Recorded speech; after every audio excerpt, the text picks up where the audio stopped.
Assalamualaikum warahmatullahi wabarakatuh. Salam sejahtera untuk kita semua. Selamat datang di Perspektif, Perbincangan Pendidikan Inspiratif. Perkenalkan, saya Indah Pratiwi dari Pusat Standar dan Kebijakan Pendidikan, Badan Standar Kurikulum dan Asesmen Pendidikan Kemendikbudristek. Pada episode kali ini, kita akan berbincang-bincang tentang salah satu program unggulan dari Kemendikbudristek yang juga merupakan rangkaian Merdeka Belajar ke-7, Program Sekolah Penggerak. Program Sekolah Penggerak merupakan salah satu ikhtiar bersama antara Kemendikbudristek dan pemerintah daerah untuk mendorong pemerataan pendidikan yang berkualitas di Indonesia. Program ini berorientasi pada peningkatan hasil belajar peserta didik secara holistik. Baiklah Sobat Pendidikan, bersama saya telah hadir rekan-rekan dari tim evaluasi program dari Pusat Standar dan Kebijakan Pendidikan. Mas Bakti, apa kabar Mas? Baik, Indah.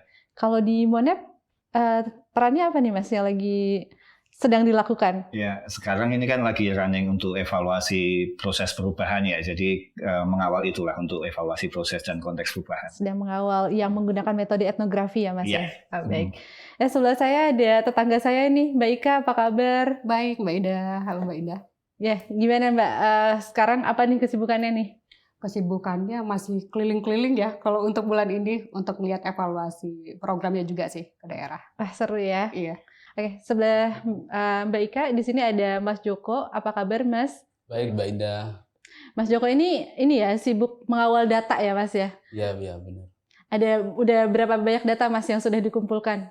Kita kalau nggak salah surveinya aja itu ada 20-an instrumen ya. Tapi kalau yang saat ini sedang dikerjakan itu untuk nyiapin ini sih bahan hasil evaluasi implementasi yang untuk perbaikan pendampingan. Mantap Mas. Ngomong-ngomong kita kan udah 1 tahun ini ya mengawal program Sekolah Penggerak ya. Bisa diceritain nggak sebetulnya sekarang sejauh apa sih perkembangan program dari angkatan per angkatan? Ya, kalau sekarang kan sebenarnya untuk sekolah penggerak ini udah sampai angkatan 3 ya. Nah ini tahapan perkembangannya juga berbeda antara angkatan 1, angkatan 2, dan angkatan 3 gitu. Nah kalau untuk angkatan 1, ini sudah berjalan tahun kedua. Di awal intervensi dulu kita sudah melakukan pelatihan kepada kepala sekolah dan guru dan pengawas di sekolah-sekolah gitu. Nah setelah proses pelatihan itu mereka mendapatkan pendampingan juga dari pelatih ahli. Nah sekarang ini memasuki tahun kedua ini artinya mereka sudah mengimplementasikan kurikulum Merdeka di satuan pendidikannya masing-masing gitu. Jadi itu untuk angkatan pertama udah sejauh itu ya. Nah kalau angkatan kedua nih sama angkatan ketiga nih gimana Mbak Ika?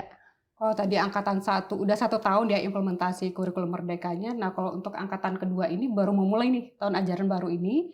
Mereka baru mau menerapkan kurikulum merdekanya. Sebelumnya mereka sudah ini juga sih yang untuk angkatan 2 itu sudah selesai pelatihan dan sudah mengimbaskan juga ke guru-guru lainnya melalui in-house training juga ya di sekolah-sekolah gitu.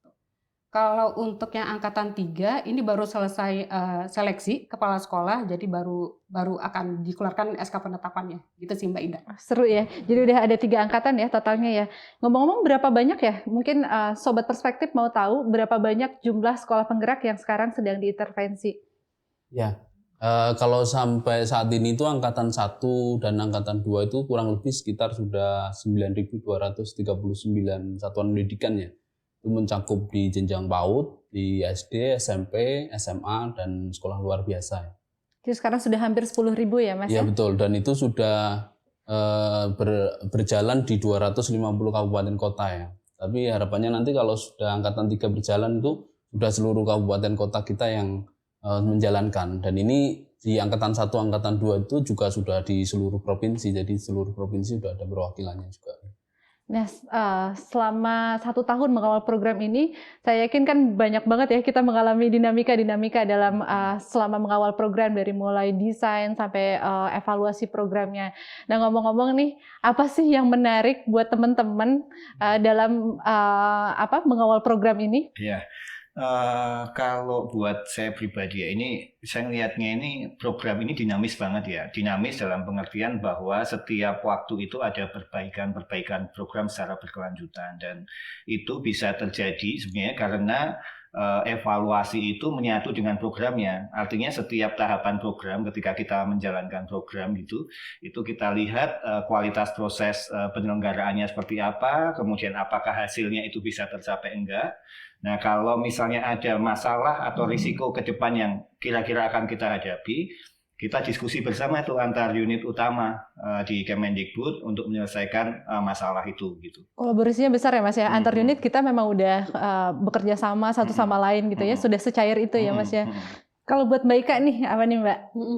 Mungkin ya seperti yang Mbak Indah tadi sampaikan juga ya tentang kolaborasinya itu. Jadi untuk sekarang ini semenjak saya terlibat di program sekolah penggerak ini ya, terasa sekali bahwa kolaborasi antar unit utama itu sangat kuat begitu. Jadi permasalahan di salah satu unit utama itu tidak hanya menjadi permasalahan mereka, tapi juga itu menjadi permasalahan bersama untuk didiskusikan dan dicarikan juga solusi bersama. Itu sih, Mbak Indah. Dan kalau aku lihat sebenarnya kolaborasi ini nggak hanya di ini ya, nggak hanya di pusat juga. Sebenarnya di antara Kemendikbudristek dan daerah dan satuan pendidikan itu benar-benar kita merasakan ini gawe bareng gitu, ini gotong royong bareng gitu. Ya kalau saya sih biasanya kan kebijakan itu sering dikritik ya, bahwa ini kebijakan yang tidak berbasis riset gitu.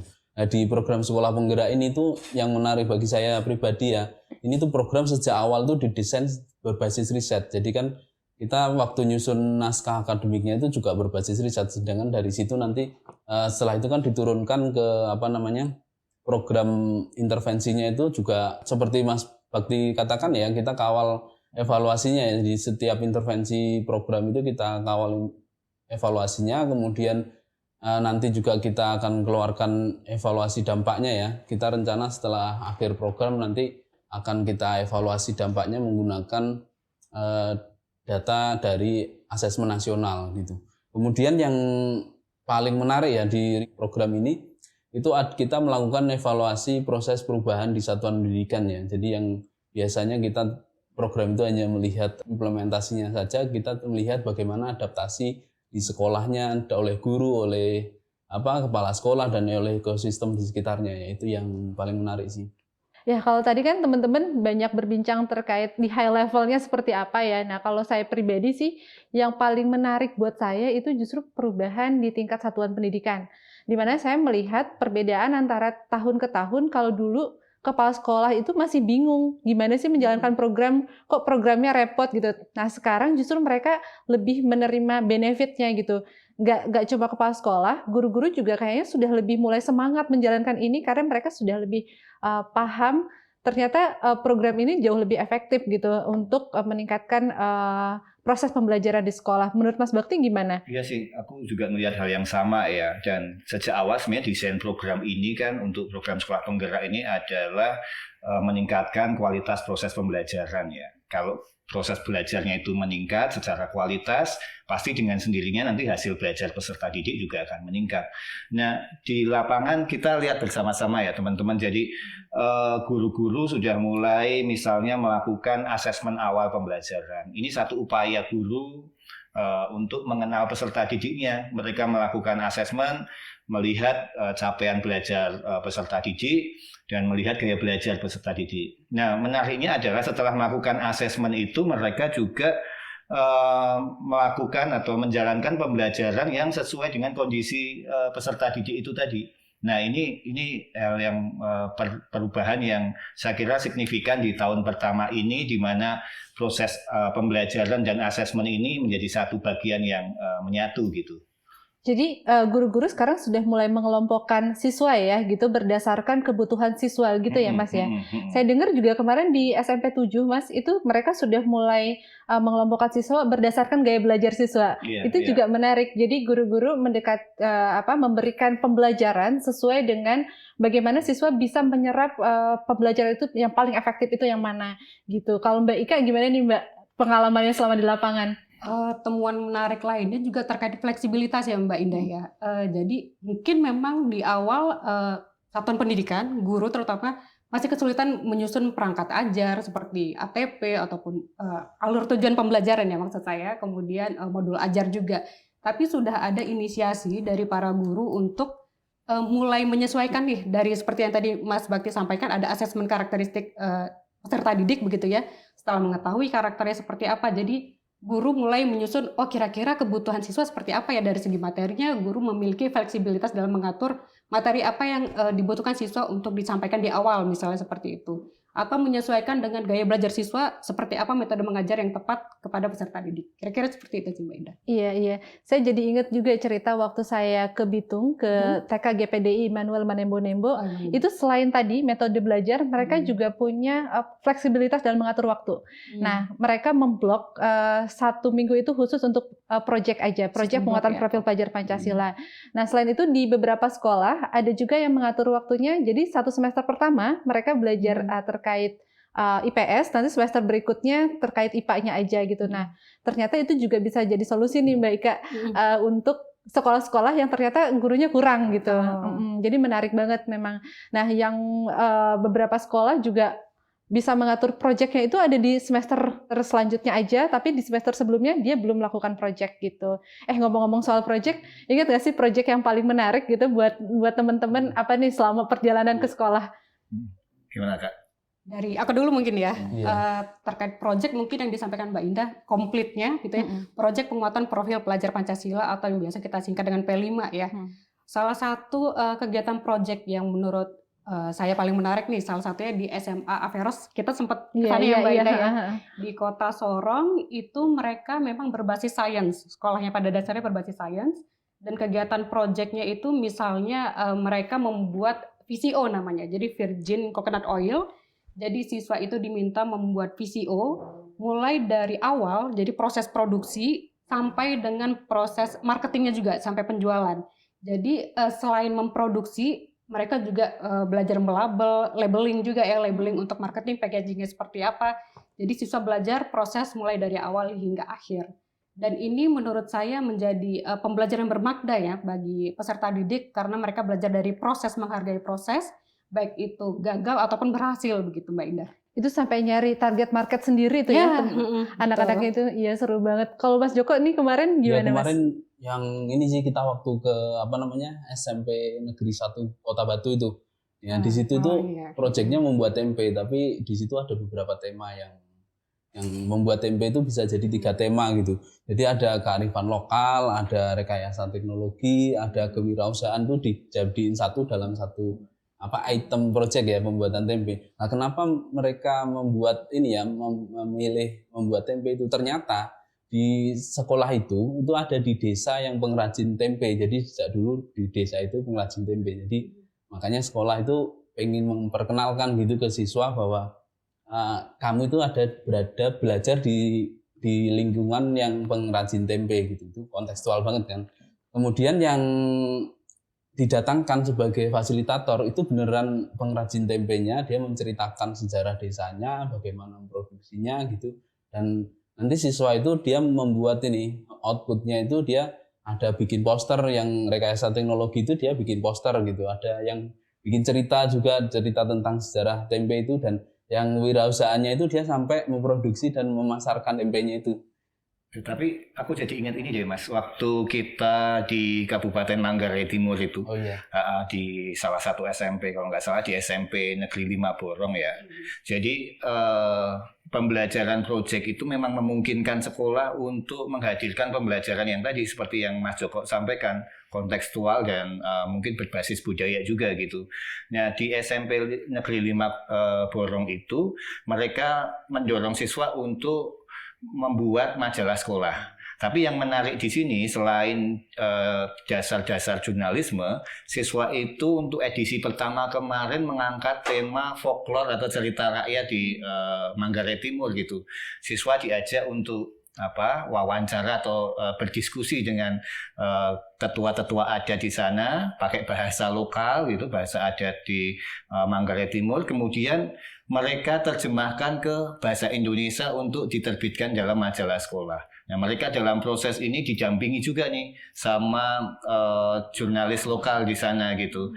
Nah, yang buat saya ini menarik adalah artinya kegiatan-kegiatan ini bisa dilaksanakan juga di sekolah-sekolah dengan sarana yang prasarananya masih terbatas gitu. Tidak hanya di perkotaan juga, tapi di daerah-daerah yang pinggir gitu tetap bisa Itu melaksanakan. kalau nggak salah wilayah tertinggal ya Mas ya? Kabupaten Manggarai Timur itu kan bagian dari ya. Iya menarik ya. Jadi nggak cuma di kota, tapi juga di daerah-daerah tertinggal tuh sekarang sudah proyek itu sudah bagian dari pembelajaran ya. Nah tapi kalau saya menariknya tuh waktu ke TK GPDI Immanuel Manembo-Nembo itu di salah satu kota Bitung.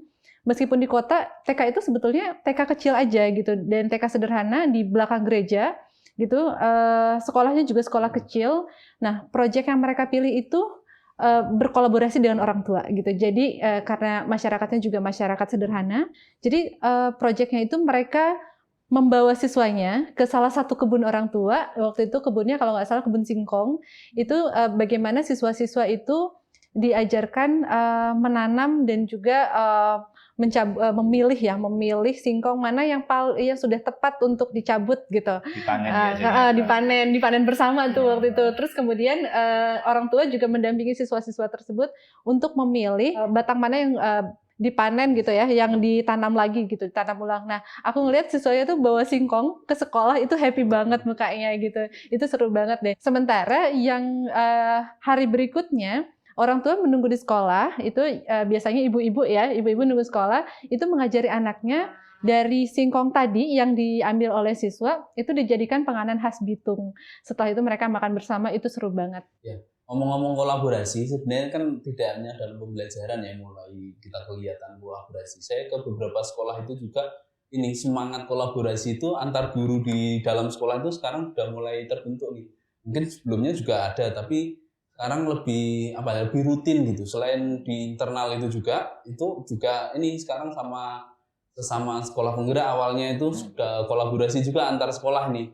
Dan kebetulan ini kan mau implementasi kurikulum merdeka secara mandiri nih. Nah, beberapa kepala sekolah yang cerita ke saya waktu datang kemarin itu, dia juga sekarang suka diminta untuk jadi fasilitator belajar bersama mereka itu yang mau menerapkan implementasi kurikulum merdeka secara mandiri itu. Nah, aku juga melihat hal yang sama deh Mas. Kemarin sama Indah ke Kota Bitung di Sulawesi Utara, itu ada satu SMP di SMP Negeri 7 di Kota Bitung, itu melakukan hal-hal yang tadi Mas Joko ceritakan. Jadi sekolah-sekolah yang tahun ajaran ini akan mengimplementasikan kurikulum merdeka secara mandiri ini belajar bersama SMP 7 ini yang notabene adalah pelaksana program sekolah penggerak untuk angkatan 1. Nah ini kolaborasi baik di internal eksternal ini artinya semakin berkembang juga sekarang. Aku jadi ingat cerita yang di Temanggung. Jadi kalau yang di Temanggung, kalau biasanya itu kolaborasi itu perlu difasilitasi, nah ternyata sekarang udah lebih organik nih. Nah itu saya dengar dari kepala sekolahnya, mereka tuh bisa ngobrolin terkait solusi pendidikan itu di tukang bakso aja gitu. Kalau dulu tuh katanya kalau diskusi itu nunggu ada forum MGMP, nunggu ada forum MKKS. Nah kalau sekarang mereka bisa lebih cair nih ngobrolnya. Kadang janjiannya di tukang bakso. Bahkan ada beberapa kepala sekolah itu yang katanya pengen arisan bareng, ngumpul supaya bisa memecahkan masalah pendidikan bersama-sama gitu. Nah selain itu juga dari studi kita ya, Mas, yang di SMA Negeri 1 Sikur, itu bilang guru-gurunya juga bisa lebih cair lagi kalau ngobrol gitu. Jadi selepas mereka sholat, mereka cerita, curhat masalah di sekolahnya atau masalah di kelas gitu. Ini kok siswa nggak bisa-bisa ya, dan itu guru-guru lain bisa saling berdiskusi satu sama lain. Artinya gitu. Ini ya kali proses belajar itu nggak harus di ruang-ruang yang lebih formal, kayak rapat, bikin diskusi. Tapi sebenarnya mereka sambil bercengkrama di satuan pendidikan atau di tempat-tempat makan seperti itu bisa saling belajar juga gitu. Malah kalau kata mereka itu lebih efektif, Mas. Jadi kalau dulu itu harus nunggu dinas ngundang, nah sekarang tuh mereka nggak butuh momen khusus, mereka bisa langsung telepon, janjian gitu, dan obrolannya juga bisa lebih dapat lagi gitu. Tapi ini kan 1 tahun ini kita melihat ada banyak perubahan ya teman-teman ya di sekolah, di banyak pihak gitu melihat perubahan gitu. Perubahan apa sih yang menurut teman-teman nih yang paling mendorong transformasi sekolah gitu, terutama di program sekolah penggerak? Menurut aku sih Kalau soal perubahan di tingkat satuan pendidikan itu memang sangat tidak terlepas dari peran kepala sekolah itu sendiri ya Mbak Indah. Jadi misalnya kalau di program ini kita sangat mendorong bahwa kepala sekolah lebih partisipatif dalam hal melibatkan para guru, melibatkan komunitas di luar sekolah juga misalnya, atau juga komite sekolah dan orang tua juga itu. Misalnya salah satunya dalam hal penyusunan kurikulum operasional satuan pendidikan itu juga melibatkan berbagai pihak. Jadi tidak hanya disusun oleh Kepsek ataupun Wakasek begitu ya. Peran kepala sekolah lainnya itu juga dalam hal pengelolaan SDM Mbak Indah. Jadi para guru ini kan tetap membutuhkan peningkatan kapasitas ya gitu. Bisa dalam hal penyediaan pelatihan misalnya, atau mungkin dalam hal BIMTEK teknologi bisa juga ya seperti itu. Karena dalam hal kurikulum Merdeka ini juga sangat didorong juga pemanfaatan teknologi, salah satunya platform Merdeka Mengajar seperti itu ya. Lalu yang terakhir dalam hal pendampingan juga, pendampingan dalam pembelajaran begitu. Jadi seperti misalnya yang terakhir yang kami kunjungi itu di SD Maitreya Wira di Asahan ya, di Kabupaten Asahan ya. Nah itu menurut pengakuan dari guru, testimoni dari guru itu sebelumnya memang sudah ada juga pendampingan pembelajaran gitu dari kepala sekolah ke guru-guru. Tapi semenjak adanya program sekolah penggerak ini itu semakin intensif. Jadi mereka ada semacam dalam seminggu itu 2 kali ada evaluasi pembelajaran, apa sih permasalahan di kelas misalnya seperti itu, dan dicarikan solusi bersama gitu sih Mbak. Dan di program ini kan sebenarnya guru juga punya peran yang penting banget ya Kak ya. Jadi sebenarnya perubahan itu juga nggak mungkin terjadi kalau gurunya juga nggak berubah gitu.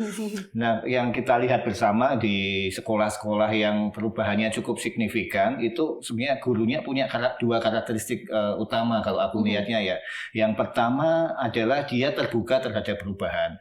Nah, artinya dia harus menyadari bahwa program sekolah penggerak ini punya tujuan untuk meningkatkan kualitas pembelajaran dan hasil belajar peserta didik gitu. Nah kalau itu sudah bisa dipahami, saya kira berbagai hal-hal yang sifatnya lebih teknis itu bisa lebih mudah dipelajari gitu. Yang kedua adalah mau belajar sepanjang hayat, artinya sekarang sebenarnya sumber-sumber belajar ini juga semakin banyak toh. Ada platform Merdeka Mengajar, kemudian di media-media sosial seperti YouTube atau grup-grup WA. Guru biasanya tergabung di grup-grup WA, itu banyak sekali sumber belajar yang bisa dimanfaatkan guru. Artinya selagi guru mau belajar itu sebenarnya itu akan berbagai sumber belajar itu sudah tersedia gitu. Jadi modal dasar ya Mas ya, gitu ya. Tapi saya juga melihat ya beberapa perubahan itu salah satunya juga didorong oleh pelatih ahli juga, yang nanti perannya itu akan digantikan oleh pengawas gitu. Jadi pelatih ahli bersama pengawas juga mendampingi sekolah-sekolah untuk menjamin kualitas pembelajaran selama di sana. Jadi pelatih ahli itu berdiskusi gitu ya dengan guru-guru untuk mengidentifikasi masalahnya, dan juga dengan kepala sekolah ya, secara ada yang one-on-one coaching dengan kepala sekolah, ada juga yang bersama-sama dengan komite pembelajaran gitu, berdiskusi mengidentifikasi permasalahan dan juga solusi bersama. Ya ini ya, jadinya pelatih ahli itu kan sekarang kayak teman belajar bagi kepala sekolah dan guru ya di sekolah. Jadi kan mungkin yang dulunya kepala sekolah sama guru itu bingungan mungkin ini solusi untuk persoalan yang dihadapi gimana. Nah pelatih ahli ini kan sebagai teman belajar bagaimana mengawal proses perubahan atau implementasi yang dilakukan di sekolah itu tetap seperti rule yang kita harapkan sesuai program.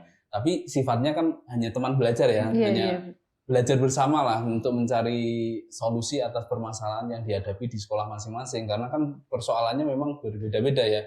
Jadi selain saling belajar antar sekolah juga ini pelatih ahli kan bisa menemani ini untuk berbagi antar sekolah juga. Nah sekarang pelatih ahli ini namanya udah ganti nih teman-teman, jadinya fasilitator sekolah penggerak gitu. Buat angkatan 2 mungkin angkatan selanjutnya ya kita akan mengenalnya sebagai fasilitator sekolah penggerak, yang dulunya namanya pelatih ahli gitu.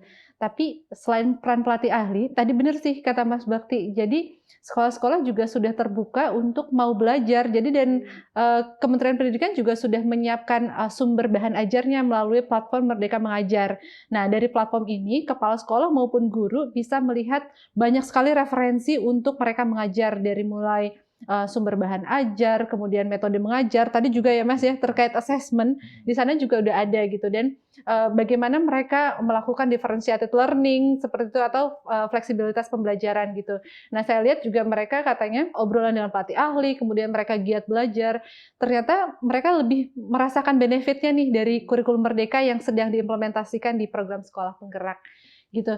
Nah, ngomong-ngomong ini kan sudah banyak yang berhasil ya Mas ya.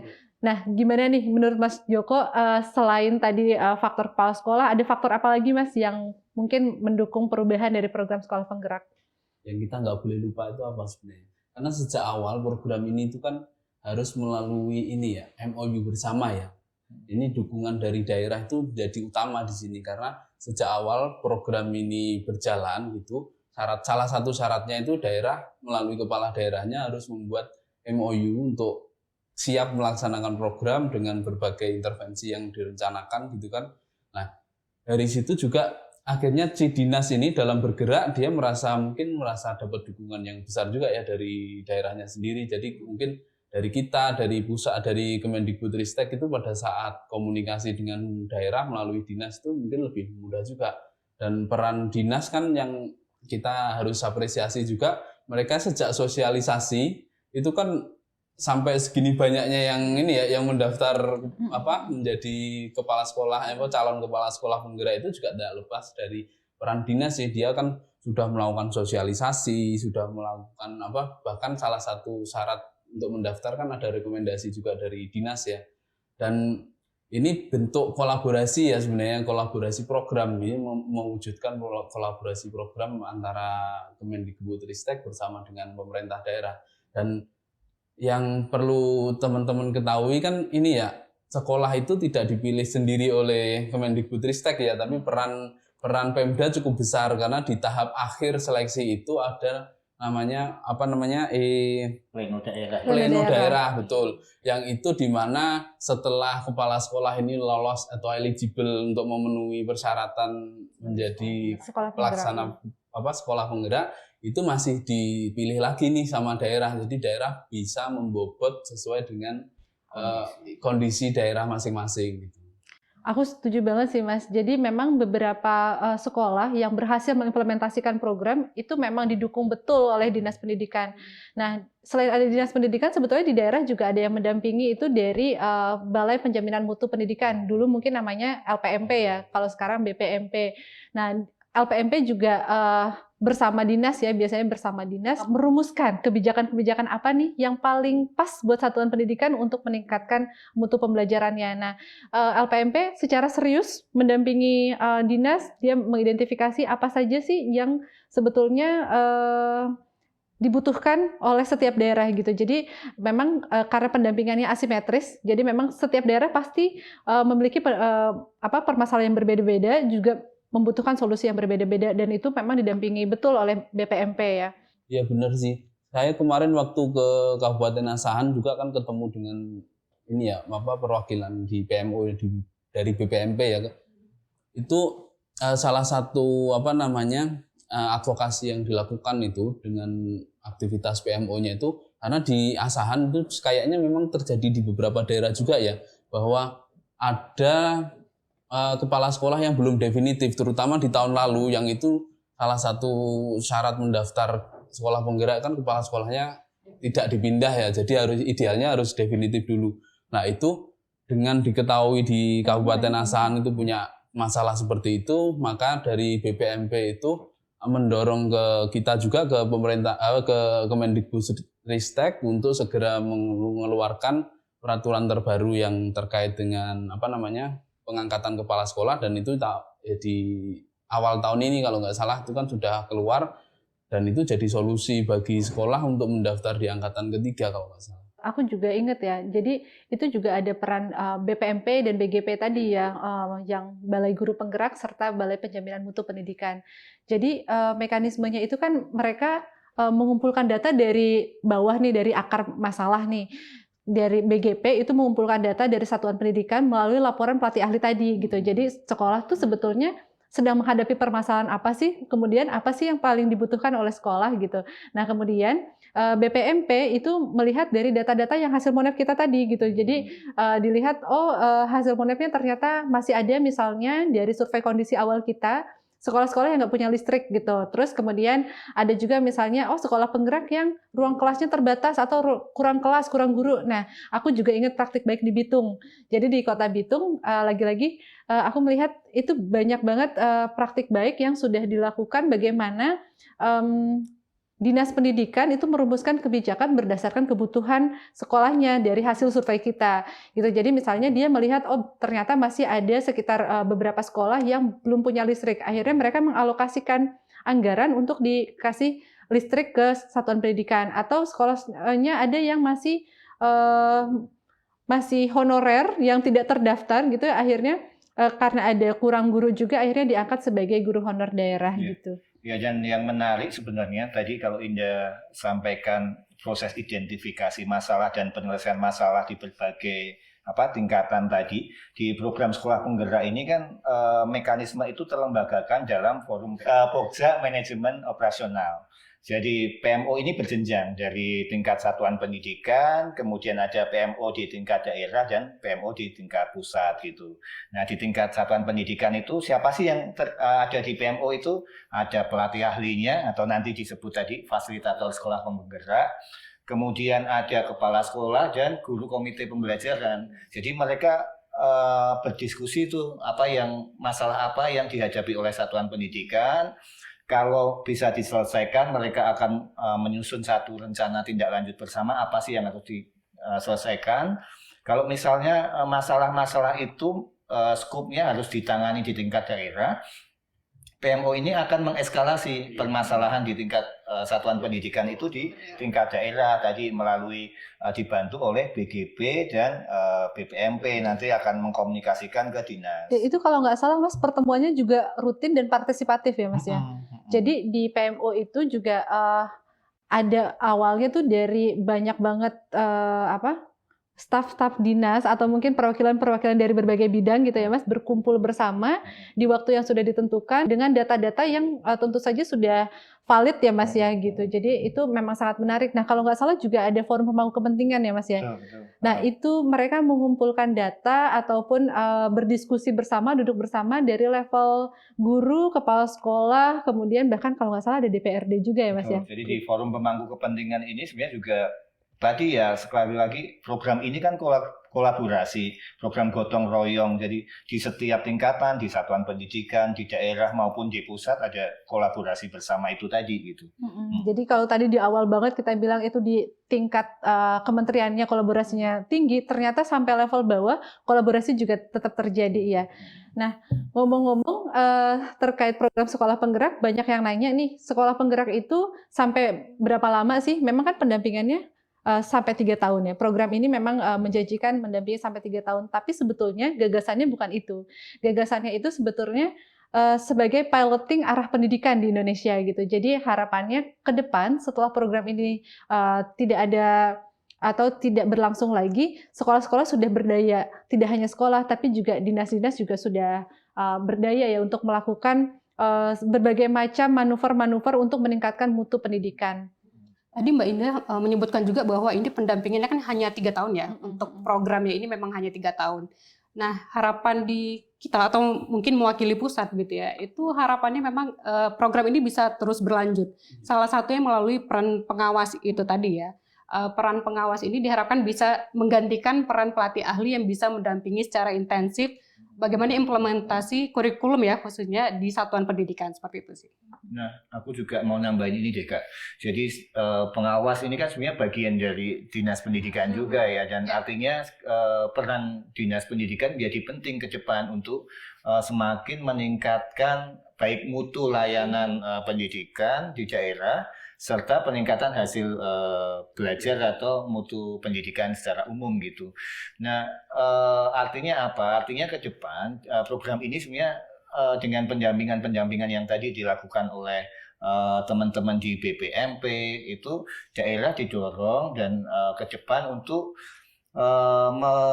mampu melaksanakan atau melahirkan program dan kebijakan yang berorientasi pada mutu pendidikan. Itu menjadi kunci saya kira untuk keberlanjutan program ini. Ya, teman-teman, jadi kalau dari obrolan panjang kita tadi, saya menangkapnya bahwa sekolah penggerak ini sebetulnya untuk ini ya, pemberdayaan sekolah dan juga pemberdayaan di level daerah untuk meningkatkan mutu pendidikan gitu. Jadi tujuannya adalah melembagakan gagasannya sebetulnya, bukan programnya ya gitu. Kayaknya kita ngobrol-ngobrolnya udah dulu ya yang terkait ini. Kita akan lanjut ke segmen berikutnya, yaitu perspektif menjawab. Jadi ini sudah ada beberapa pertanyaan, banyak sekali, tapi saya mungkin akan memilih beberapa pertanyaan aja dari netizen-netizennya perspektif nih gitu. Jadi yang pertama ini ada dari Aisyah Ras, itu terkait kriteria pemilihan sekolah yang cocok dijadikan sebagai sekolah penggerak. Nah, siapa nih teman-teman yang mau jawab? Mungkin aku coba jawab juga Oke. ya untuk pertanyaan yang ini terkait kriteria pemilihan sekolah. Sebenarnya tadi mungkin sudah disebutkan juga di awal ya, bahwa kita memilih sekolah penggerak ini berdasarkan seleksi kepala sekolahnya. Salah satu yang cukup menjadi kriteria utama begitu ya, kepala sekolah ini bisa menjadi penggerak, motor penggerak di satuan pendidikannya untuk bisa meningkatkan mutu pembelajaran di satuan pendidikan. Jadi bisa menggerakkan ekosistem pendidikan di satuan pendidikan ya, jadi bisa menggerakkan guru untuk bisa meningkatkan kualitas pembelajaran. Kalau dilihat dari proses seleksinya itu, seleksi kepala sekolah ini dimulai dari ada penulisan esai, jadi di situ kepala sekolah yang menjelaskan tentang pengalaman kepemimpinannya seperti apa. Kemudian nanti kepala sekolah juga akan ada wawancara juga ya dengan asesor, ada wawancara, kemudian ada micro teaching, dan itu untuk meyakinkan atau memvalidasi bahwa gaya kepemimpinan yang dilaksanakan oleh kepala sekolah cocok dengan program ini. Lebih yang nyarinya yang punya pemikiran terbuka gitu ya, mau belajar, tadi instructional leadership yang bisa membangun teamwork begitu ya, jadi lebih ke kepala sekolahnya gitu ya. Dan terlepas kayaknya itu sekolahnya juga beragam ya Mbak Ika ya, jadi memang tidak melihat apakah sekolah itu sekolah unggulan atau enggak gitu, tapi ya melihat bagaimana gaya kepemimpinan kepala sekolah dalam menjalankan perannya di satuan pendidikan gitu ya. Jadi nggak hanya terbatas pada sekolah-sekolah unggulan aja ya Mbak. Jadi bisa semua sekolah dengan berbagai kualitas baik infrastrukturnya meskipun terbatas, tapi tidak menutup kesempatan kepala sekolah untuk mendaftar selama dia memiliki kriteria bahwa terbuka terhadap perubahan, memiliki pemikiran terbuka seperti yang tadi Mbak Indah sampaikan juga untuk meningkatkan kualitas pembelajaran. Oke, thank you Mbak Ika. Oke, yang kedua nih, pengabdi seto. Saya pikir pengabdi setan, ternyata pengabdi seto ya. Ini lebih Jawa nih kayaknya. Bukan dari Joko Anwar. Ini dia bertanya, jadi sekolah penggerak kan repot, kenapa sekolah berlomba-lomba daftar? Ini siapa yang mau jawab? Atau aku aja nih? Kayak aku aja deh yang jawab kalau yang ini. Ya, memang kalau tadi kita cerita ya, semua orang mengalami adaptasi, semua orang berubah gitu. Tapi ini kok repot banget gitu, tapi orang-orang mau daftar, kenapa ya? Nah, saya justru menangkapnya adalah perubahan positif. Jadi mereka sudah mau melakukan transformasi, sudah mulai berefleksi bahwa oh ya, kualitas pembelajaran kita kan stagnan ya, kalau dinilai dari visa itu stagnan, dan mereka mau ini apa yang harus dilakukan ya berubah gitu. Jadi kenapa mau repot-repot? Karena mereka mau berubah gitu. Jadi saya pikir karena adanya dorongan untuk transformasi ke arah yang lebih baik, makanya mereka memilih untuk berubah dan berepot-repot untuk daftar sekolah penggerak. Tapi ini enggak sih, teman-teman lihat, kalau buat saya ini ya jadi kayak hal yang membuat kita jadi optimis sih dengan pendidikan di Indonesia. Jadi di tengah mungkin kalau teman-teman melihat berbagai permasalahan pendidikan, tapi antusias untuk mendaftar program ini yang notabene sebenarnya mendorong untuk perubahan yang lebih baik itu tetap tinggi gitu. Dan itu sebenarnya tidak ada paksaan untuk itu kan sebenarnya, ketika kita menawarkan program kemudian melihat apa sih, dan kita nggak, orientasinya sebenarnya bukan pada bantuan-bantuan yang sifatnya fisik atau bantuan-bantuan dana gitu, tetapi lebih ke mendorong peningkatan kapasitas SDM baik kepala sekolah dan guru gitu. Nah ini minatnya pun tetap tinggi untuk itu. Artinya ke depan sih saya optimis sih untuk pendidikan kita akan jadi lebih baik lagi. Iya. Jadi kenapa mau repot-repot ya karena mereka mau berubah. Berubah itu susah gitu, jadi makanya repot gitu. Jadi sobat perspektif kalau mau berubah ya memang harus ada repotnya dikit ya gitu. Baik. Nah berikutnya dari Dian Rahma, sekolah penggerak bikin kastanisasi nggak sih? Intervensinya apa nggak terlalu banyak? Ini siapa nih yang mau jawab? Banyak nggak ya? Ya, Iya, kalau membuat kastanisasi kayaknya enggak ya, karena kan dari awal itu seperti tadi dijelaskan Mbak Ika ya, bahwa mulai dari sekolah yang nggak punya internet, sampai sekolah yang ada di kota, bahkan ada yang nggak punya listrik, ada yang di pelosok dalam tanda kutip karena jauh dari akses ini jalan raya gitu ya. Bahkan saya pernah juga ketemu di sekolah karena saya nggak bisa ke sana karena sedang hujan ini sudah nggak bisa naik karena hujan, mereka turun ke salah satu sekolah itu dia cerita dia untuk bisa ngikutin pelatihan aja itu sampai harus geser mencari sinyal gitu. Jadi kalau dibilang ada kastanisasi kayaknya enggak ya, karena kan ini mulai dari sekolah yang bagus sampai sekolah yang masih perlu kurang ya, berkembang dengan gitu, akses kurang ya. itu semuanya ada gitu. Dan justru karena seperti tadi Mas Bakti bilang ya, ini kan bisa menjadi katalis perubahan ya. Jadi dari sekolah-sekolah ini, dan ini terbukti bahwa mereka sekarang udah menjadi teman belajar untuk yang akan implementasi secara mandiri ya, kurikulum Merdeka yang secara mandiri. Jadi bisa menjadi katalis di masing-masing kondisi sekolahnya.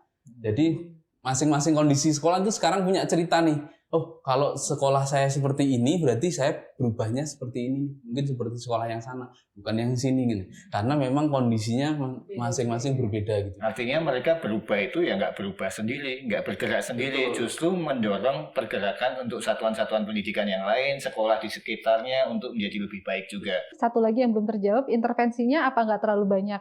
Nah, mungkin saya bisa ini ya, kita sharing kalau menurut saya justru intervensinya memang harus holistik karena memang targetingnya holistik gitu. Jadi tadi intervensinya dari mulai SDM-nya dulu kita tingkatkan kapasitasnya, kemudian kurikulumnya dibenahi, kemudian daerahnya juga biar lebih fokus mengidentifikasi masalah agar tepat sasaran.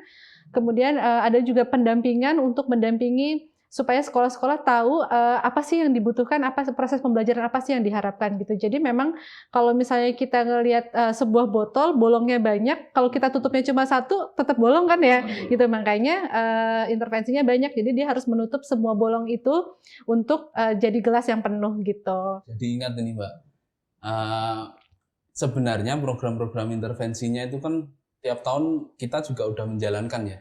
Tapi bedanya kalau di program sekolah penggerak ini kita kan di pusat ini kolaborasi. Jadi fokusnya ke yang sedang berjalan, sedang diintervensi, benar kata Mbak Indah kan. Kalau satu misal di GTK fokusnya ke SDM, nanti yang dari Paudasmen fokusnya ke mendukung pemerintah daerah. Ke pemerintah daerah, ke sekolah gitu kan. Terus yang di kita kan menyiapkan kurikulumnya, bahan ajarnya kan seperti itu ya. Sebenarnya fokusnya aja sih yang ini ya. Artinya ini sebetulnya menggerakkan semua tusi aja supaya berkolaborasi, betul. Tapi tusinya berjalan semua gitu ya. Oke. Nah ini dari Zikri Chandra 1, sekolah penggerak itu apanya yang bergerak sekolahnya, pendidikannya, pengajarannya atau apanya? Iya. Tadi ya, sebenarnya obrolannya sudah kita mulai di awal tadi, bahwa intervensi program ini awalnya itu dimulai dari peningkatan kapasitas sumber daya manusia, terutama di tingkat satuan pendidikan, yaitu guru dan kepala sekolah. Artinya yang pertama berubah sebenarnya ya SDM kita dulu gitu. SDM kita berubah menjadi lebih baik. Kalau kapasitas guru dan kepala sekolah meningkat, artinya mereka bisa memfasilitasi proses belajar yang lebih baik juga gitu. Siswa-siswa dapat mendapatkan pembelajaran dengan mutu yang lebih baik. Nah, dengan mutu yang lebih baik ini, ketika kualitas proses belajarnya bergerak lebih baik, nanti hasil belajarnya juga lebih baik. Jadi ya semuanya ya, artinya yang bergerak dari manusianya, kemudian manusia ini akan mendorong kondisi yang berubah juga gitu, kondisi yang lebih baik. Gitu. Jadi lebih baik ya. Jadi muara akhirnya tetap di hasil belajar ya. Baik, ini segmen perspektif menjawab sudah selesai. Saya mau tahu dari teman-teman, kalau saya tanya terkait PSP, satu hal tentang PSP apa nih? Dari Mas Joko dulu deh. PSP itu pionir perubahan. Mantap. Oke, selanjutnya. Kalau buat aku sih transformasi. Aku SP itu kolaborasi dan gotong royong. Aku juga mau banyak nih. Kalau buat aku, merdeka belajar, merdeka mengajar. Ya teman-teman, terima kasih banyak atas waktunya. Semoga yang dijalankan juga lancar ya, dan kita semua bisa memberikan yang terbaik untuk dunia pendidikan kita. Baik, untuk teman-teman Sobat Perspektif atau Sobat Pendidikan, terima kasih sudah menonton Perspektif pada episode kali ini. Sampai jumpa di episode yang akan datang. Semoga tayangan kali ini bisa menjadi inspirasi untuk kita semua. Jangan lupa kunjungi website kami di pskp.kemdikbud.go.id untuk melihat informasi seputar standar dan kebijakan pendidikan. Selain itu, teman-teman juga bisa follow media-media sosial kami. Jangan lupa di-subscribe juga ya. Akhir kata, terima kasih banyak dan sampai jumpa. Dadah!